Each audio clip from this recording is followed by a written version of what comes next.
धान के बीज जब अंकुरित होते हैं तो पहले जड़ निकलती है, फिर जड़ नीचे मिट्टी में पकड़ बनाती है, फिर जड़ मिट्टी से पोषण लेती है तो ऊपर शूट निकलता है। शुरू के पहले दूसरे दिन जब कुछ अंकुरित दानों की जड़ मिट्टी नहीं पकड़ पाती तो वो मर जाते हैं, और कुछ दानों की जड़ मिट्टी पकड़ने के बावजूद भी गर्म लू, ज्यादा तापमान और गर्म पानी के कारण मर जाते हैं। कुछ सीडलिंग बड़े होने के बावजूद भी बढ़वार नहीं कर पाते, पत्ते पीले होकर सूख जाते हैं। होता क्या है कि ज्यादा तापमान में छोटे नाजुक सीडलिंग मिट्टी से पूरा पोषण नहीं ले पाते, गर्मी सहन नहीं कर पाते। मई की गर्मी में हमारी ही हालत खराब रहती है, और ये तो छोटे छोटे पौधे हैं। तो इस कंडीशन में हमें अपनी धान की नर्सरी को कैसे हरा भरा रखते हुए जल्दी तैयार करना है ताकि बम्पर पैदावार की नींव रखी जाए। आज की वीडियो में हम गर्मी को सहन करने की कुछ प्रैक्टिकल मैनेजमेंट की बात करेंगे, पानी सिंचाई की बात करेंगे, कुछ पोषण तत्वों की बात करेंगे और कुछ स्प्रे की बात करेंगे।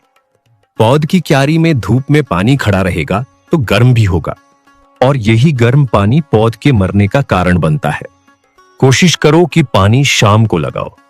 अगर सुबह के समय लगा रहे हो तो 2-3 घंटे के बाद पानी बाहर निकाल दो। जमीन को गीला रखना है और इस गर्मी में पानी रोज लगाओ। आप कहोगे कि ज्यादा पानी में भी नर्सरी की बढ़वार नहीं होती, हवा भी लगनी चाहिए। बिल्कुल, पानी रोज लगाओ और थोड़ी देर बाद बाहर निकाल दो। यही करना है। जब पानी उड़ता है तो ठंडक पैदा होती है, लेकिन पानी को धूप में गर्म नहीं होने देना है। जमीन गीली रखनी है, नमी बनाए रखनी है। आप पौध के ऊपर गोबर की सड़ी गली खाद को भुरभुरा करके छान कर डाल दो। बिजाई के बाद डाल सकते हो, 1 हफ्ते बाद डाल सकते हो। मैंने केंचुआ खाद डाली है। 20 किलो बीज वाली जगह यानी 8 मरले में लगभग 40 किलो। इससे पोषण के साथ साथ गर्मी से बचने की शक्ति भी मिलती है, क्योंकि देसी खाद में पानी को ज्यादा देर तक सोख कर रखने की शक्ति होती है, नमी बरकरार रहती है। अगर ये नहीं कर सकते तो गेहूं की तुड़ी या सरसों की तुड़ी भी डाल सकते हो। मेन मकसद गर्मी से बचाना है और अंकुरित बीजों को जड़ पकड़वाना है। आप सेलर वाली काली राख भी डाल सकते हो, सरसों की खाल को कूट कर छान कर भी डाल सकते हो। एक पॉइंट, अगर पानी रोज नहीं लगा सकते तो जिस दिन पानी नहीं लगा रहे उस दिन 2 बार पानी का स्प्रे जरूर करें। अब कुछ न्यूट्रिएंट्स की बात करते हैं। अगर बदल बदल कर स्प्रे करते रहेंगे तो नर्सरी बड़ी मस्त और स्वस्थ हो जाएगी। कुछ पाने के लिए कुछ तो करना पड़ेगा ना। आजकल सीवीड एक्सट्रैक्ट बहुत मिलता है मार्केट में। ये समुद्री पौधों को सुखाकर बनाया जाता है।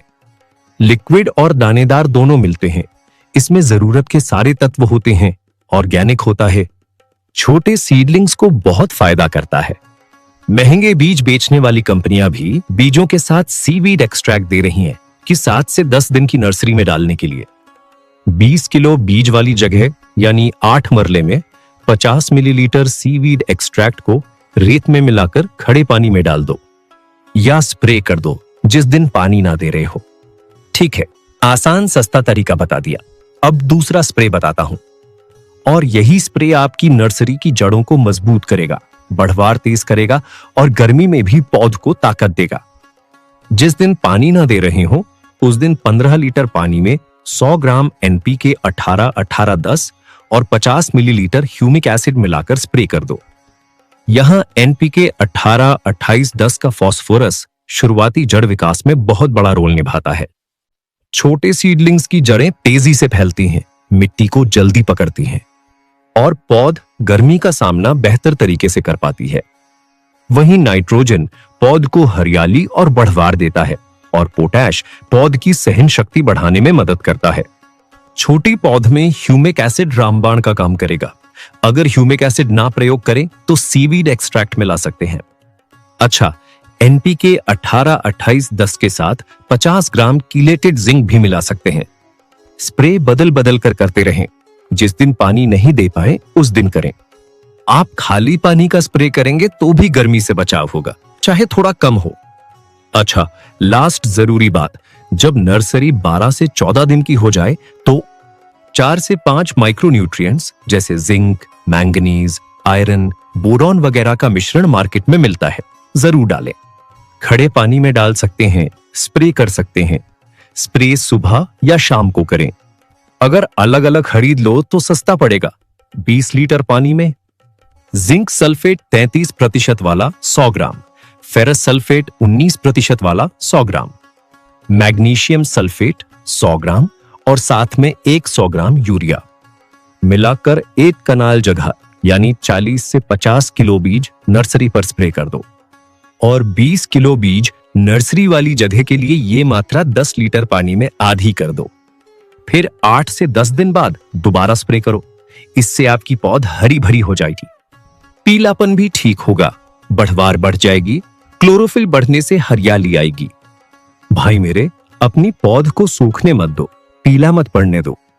यूरिया तो आप 10 से 12 दिन की नर्सरी पर डाल ही रहे होंगे। 20 किलो बीज वाली जगह यानी 8 मरली के लिए 1 से 1.5 किलो यूरिया काफी है। और याद रखना, शुरुआत में मजबूत जड़ें और तेज बढ़वार ही आगे चलकर मजबूत फसल की पहचान बनती है। इसलिए शुरुआती अवस्था में संतुलित पोषण के लिए NPK 18-28-10 का सही समय पर प्रयोग आपकी नर्सरी को गर्मी में भी ताकत देता है और स्वस्थ पौध तैयार करने में मदद करता है। अच्छी, स्वस्थ, मस्त नर्सरी से ही 10% अधिक पैदावार की नींव पड़ती है। धन्यवाद।